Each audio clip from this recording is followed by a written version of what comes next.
Him from the side, he turned back and saw the clown man protecting Jangsu. The man referred to him as a toddler and asked him about his sudden growth. He retorted that the man had been spouting nonsense since he had aged and laughed, but he was aware that the clown man in front of him was extremely powerful. Suddenly Jangsim ordered them to stop startling them. Both Jangsing addressed him as the child of prophecy and stated that even though he had done well to hold out, he should already know that there was no hope, so he should surrender. He declared that he would not surrender, but then notice someone climbing onto one of the windows. A student clung to the outside of the window, crying tremulously. Jangsun explained that the student's life could be in danger and that the fate of the student was up to him, expressing hope that he would make the right choice. Jingsing then reminded him that he was a member of the student council, but he just laughed, stating that whether or not the student fell was not his problem, and that even if the student did fall from there, he wouldn't die. He then noticed the student falling. He immediately turned around and jumped to catch the student landing safely. Yang Soon remarked that he couldn't believe he had managed to catch the student and that his movements were extremely quick, teasingly adding that he must have been worried. As a member of the student council, he cast the student aside and retorted that it wasn't the case. He had rushed over there solely to retrieve the falling wallet. He then told them not to act as if they hadn't seen it and that he had obtained money and benefits. Jackson laughed, remarking that he was bold, but considering his predicament it seemed he was quite anxious. Suddenly one of his arms began moving on its own. Jang soon asked him teasingly if he understood his situation and advised that if he didn't want to die, it would be better for him to surrender, but he merely lunged at Jangsing to attack, telling him to stop spouting nonsense, and that once he broke one of his faces, the disturbance would be over. So why should he surrender? Unfortunately, before he could strike Jangsim, the clown man punched him, sending him crashing to the ground. The man asked if it was his brain or Dukshini acting foolishly, and how he could be oblivious to his predicament as a mask slipped onto his head. Summoning masks, the clown man stated that the weight of karma that he would carry on his back had been laid out as he put on the large clown mask and slowly approached him. He promised to ensure he would die while having fun, no matter how much he resisted his fate. Meanwhile, outside of Fancy House, there were a lot of evil ghosts, and they were heading inside Fancy Home. She was talking with Tae-Sung on the phone when she felt a lot of evil spirits outside, making her wonder what it was. Then he saw the talisman fading away from her door. She stand up and told Sung that the delivery is there and he should cheer up on his own. Then she hung up. Even though Tae-Sung tried to stop her, her door exploded and the evil spirits barged inside her house. She furiously grabbed his fan and called the evil spirits mischievous people. The evil spirits attack her, but she just swings her fan and hit the evil spirits while telling them not to try to mess with her. A totem pole come inside her house while laughing and asking her what she was talking about when she just going to give her a hug because she was so happy to see her again. Then she asks Fancy how can she refuse to say hi to her, as it was been 8 years since they saw each other, and if didn't she miss her. Fancy knows that on her side is the female general. Then she replied that she don't remember her and told her not to pretend to be close and just get lost, but it just laughed and told her to wait a little bit while it's slowly changing face. It successfully changed its face and shoutingly told her that on the basis of order serve as a tribute for General Yo, to which the evil spirits bowed and understood. The possessions come out of the people's bodies and the evil ghosts fly toward the General Yo's mouth. The other evil spirits also fly toward Yo. She told her that she remembered that Yo is Jackson pair, the male general controlled human beings, while the female general controlled ghosts. She remembered that the left face of it is giving the commands, the middle one is controlling them, and the right face absorbs the ghosts, manipulates them, and lastly the main body fights directly. Yo laughed and told her that she remembered it so well, then asked her if she also remembered the scar on her face. She replied yes, and asked you if she also remembers that time she ripped off the skin from her 4 eyes. Yo replied yes, and asked her how can she forget it. Yo told Fancy that it was so nice to see her like that, and asked her if she even knows she has been looking for her for the past 8 years, because she always remember the humiliation she carved on her face. Yo also told her that she doesn't know what kind of tricks she is doing lately, but she'll get rid of her and take the body of heaven. Yo's body slowly becomes big, while asking Fancy if she remembers that she had come out of the Guardian Post, and there are hundreds of ghosts within her right now, so it'll be different from 8 years ago. Theo completely changed to Daibing. Yisun Hyun form Daibing is top in the ranking system in Korea, and Hyung means older brother in Korean. Yo told Fancy that today she'll die, but Fancy just opened his fan while laughing and asked Yo who do she thinks she was. Then she reminds you that her body is the reincarnation of Margaret, and he was the Fancy Mary. Meanwhile, in the school, the clown man and Sung were facing each other. The man told Jang-sun that he'll take care of it, and he will minimize the damage to civilians because they are the resources that will give strength to the ability of his third face. Jang soon replied that it was nice and wondered if shall they take a look at the ability of clown and how to get rid of Tae-Sung. The man said right away, but he was surprised that Sung vanished and punched him while asking him who is he to decide on his own, but the man avoided it. Tae-Sung punched the man continuously while telling him that if he'll shake his mouth once more he'll hit him for sure, so he should shut up and bring it on. The man looks at him while telling him to look at how rough his mouth is. Then he punches Tae-Sung, but he bends down in time to avoid it. Tae-Sung grabbed the sand on the ground while telling the man that they were not in sync and he don't know if it was memories or something. Then he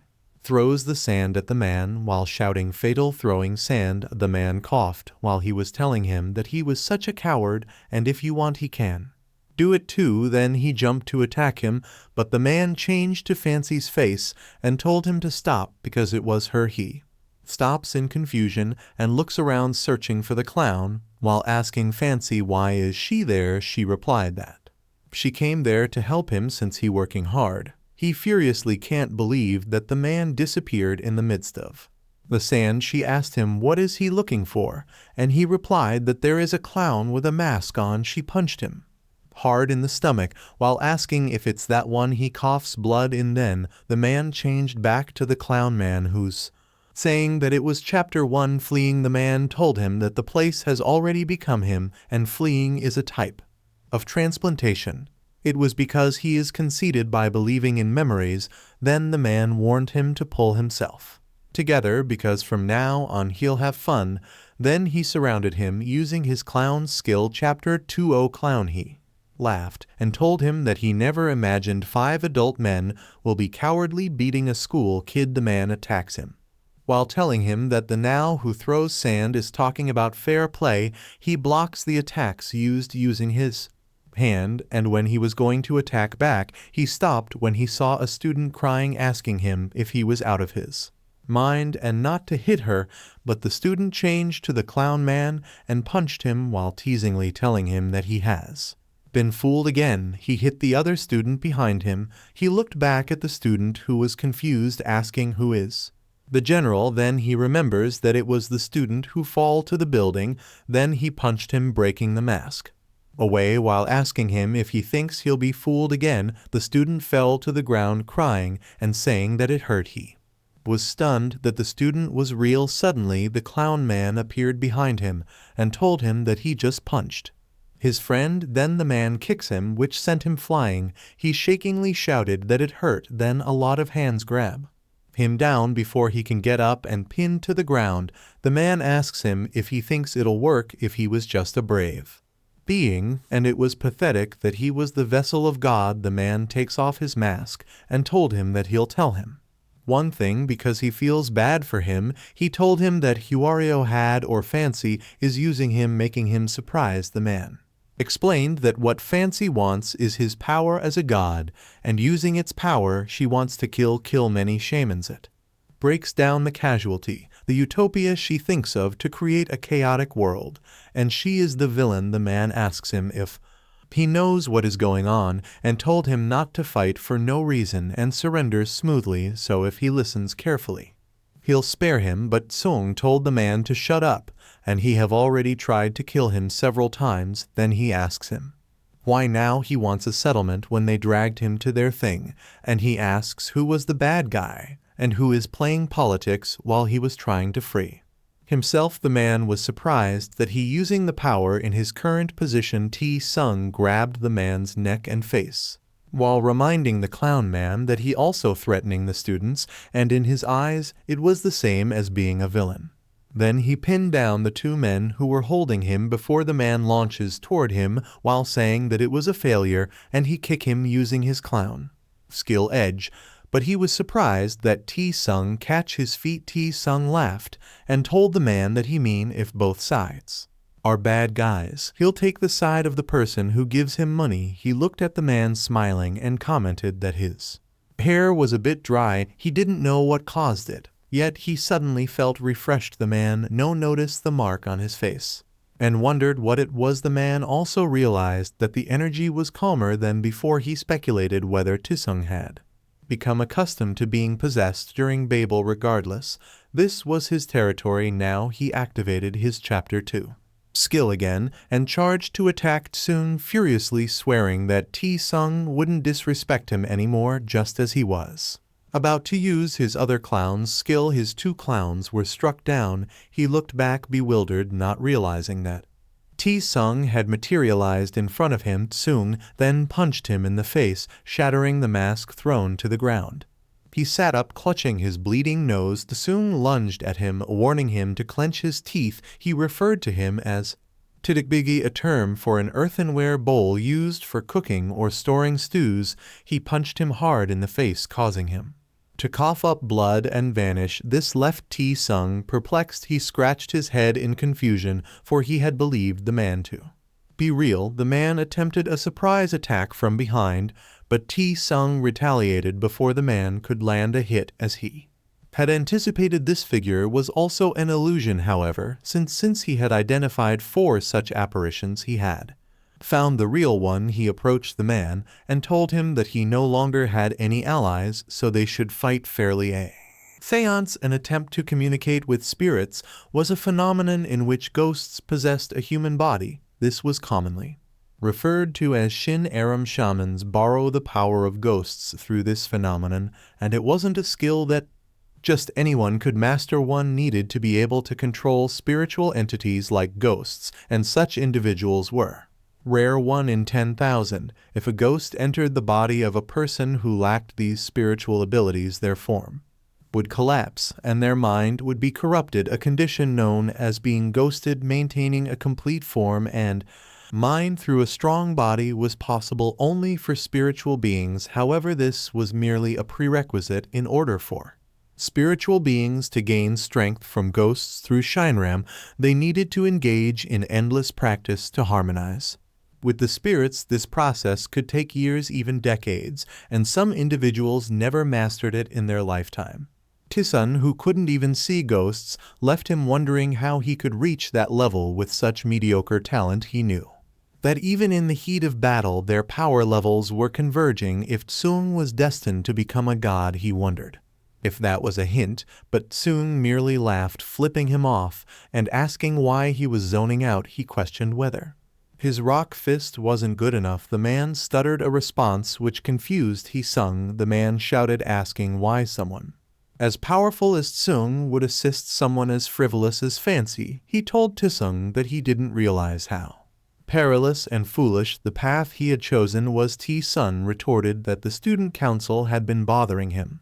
As he rummaged through his pocket, he pulled out some money and showed it to the man. He asked the man if he recognized who was on the bill. The man replied that it was Shin Sane Dang. Tae-Sung confirmed this, declaring that she was his best friend. He explained that he had been abandoned by his parents when he was 10 years old. Since then he had chosen his own path, and money had become his most loyal companion. He was on the verge of earning 100 million, so Whether it was becoming a god or doing something else, he was willing to do anything for money. That was the only thing he needed in the path he had chosen. The man realized that Sung's entire motivation for everything he did was money. He angrily asked Tae-Sung if he was willing to die for it. He demanded to know if that was the reason Sung had sided with Fancy, calling Sung an idiot, but Tae-Sung merely scoffed, denying the accusations and calling the man a punk. In return, the man, driven by rage, activated his land skill and declared Tae-Sung dead. Then they began to fight on the sidelines. Jang-sam, who had been watching, determined that peaceful negotiation was no longer an option. He hadn't intended to keep Tae-Sung alive in the first place. He planned to feast on Tae-Sung's soul. Still, he was surprised that Tae-Sung continued to grow stronger. He contemplated what it would be like if a god were to be born, and he believed that when the time came that power would be his. Suddenly someone called out his name from behind. Aju emerged bleeding and apologized to him. She had been deceived by Fancy. She informed Jensen that Fancy had grown much stronger over the past 8 years. She told Jang-sun that this was the end, and she hoped that he would succeed in his endeavors even if she were to die there. She had moved out of personal resentment. As Audrey spoke, Fancy materialized behind her. She told Jang-sun that she should have listened when he tried to stop her. She accepted her impending death and implored Jang-sung to absorb her soul and avenge her. Before she could say anything else, Fancy thrust her fan into Audrey's neck, killing her. Fancy then coldly told Audrey to shut up. Jang soon referred to Adu as his master and asked if she was gone. He then started to cry, calling out for his master. This startled both Sung and the clown man. Sung stared at the weeping Jang-sun, questioning why he was suddenly crying. The clown man seized this opportunity and reactivated his Chapter 2 clown skill. His doppelgangers rushed at the surprised Sung, but Sung laughed and declared that their tactics wouldn't work anymore. He decided to confront all 5 of them at once. However, he only saw 4 of them, which left him wondering where the 5th was. He didn't notice the original approaching from behind. Suddenly, the man appeared behind Sung, catching him off guard. He quickly turned around, wondering if the man had transformed into sand again. Before he could react, he was flung into the sky. The clown's doppelgangers leaped onto the clown's arms, which were stretched out in a celebratory gesture. They launched themselves at Sung, simultaneously landing a heavy kick in his stomach. They shouted third place as they attacked the remaining doppelgangers, jumped onto the clown's back, and lunged to Sung. They looked at him announcing 5th place and punched him in unison, causing him to fall to the ground, blood spewing from his mouth. The clown man was satisfied. He told Sung that they had been at it for a long time, so it was time to wrap things up. Tae-Sung, however, asked him how he could be so relaxed when he had deliberately allowed himself to be hit in order to build momentum for his fall. The man activated his clown skill level 3, replying that he needed to be at least the good to be considered as a vessel for a god. He urged Tae-Sung to enjoy the fight. He revealed a huge bamboo stick filled with weapons. He used his clown skill Salpin to gather all the weapons around him. Then he tapped the ground forcefully, causing the weapons to fly into the air. As they hovered above him, the man told Sung that if he performed well, he would live, but if he didn't, he would die. He raised the gathered weapons skyward and playfully told Sung to test his fate as Sung plummeted towards the sharp blades. Sung remembered being asleep before he was roused by a noise, prompting him to sit up and question his mother about her actions, which startled her. His mother, flustered, inquired whether he was awake and why he wasn't sleeping longer. With concern, he asked his mother if something was amiss or if she was feeling unwell. She explained that she had seen a goblin, an occurrence that happened from time to time, and reassured him not to worry, urging him to return to sleep. She assured him everything would be all right by morning. The following day, his mother vanished, facing abandonment and neglect from his peers due to his lack of money. Tae-Sung resolved to live a splendid life independently, a determination that included not seeking out his absent mother. He confronted the sharp weapons, getting struck multiple Times, however, he still squared up to the flames he was emitting. When he hit the weapons, a bright light erupted from them. Leaving the possessed students in Jangsung's stunt, the flame gradually faded away, the man stepping on the sharp weapons told Tae-Sung it was the end. Regardless of Tae-Sung's struggles, he was fated to die, and the god's vessel would finally vanish. Suddenly Tae-Sung sees the man surprising him and pronounced a death flag. It was a trope often seen in movies, games, and cartoons, indicating a character's imminent demise through specific actions. Tae-Sung attacked the man, causing him to panic, unsure if Tae-Sung had a weapon. A powerful punch to his face led to an explosion of the weapons. The man's doppelganger apprehended him, questioning whether his decision had been made in a fleeting moment of hope. Tae-Sung retorted that regardless of the man's actions, he would still defeat him. The man laughed, suggesting they end their conflict once and for all. Then the man employed his clown skill, the fear of clowns, but Jang soon intervened, instructing him to stand down. Due to their limited time, Jang-sun transformed his face and declared a top-down order, instructing the ghosts inhabiting the students' bodies to offer themselves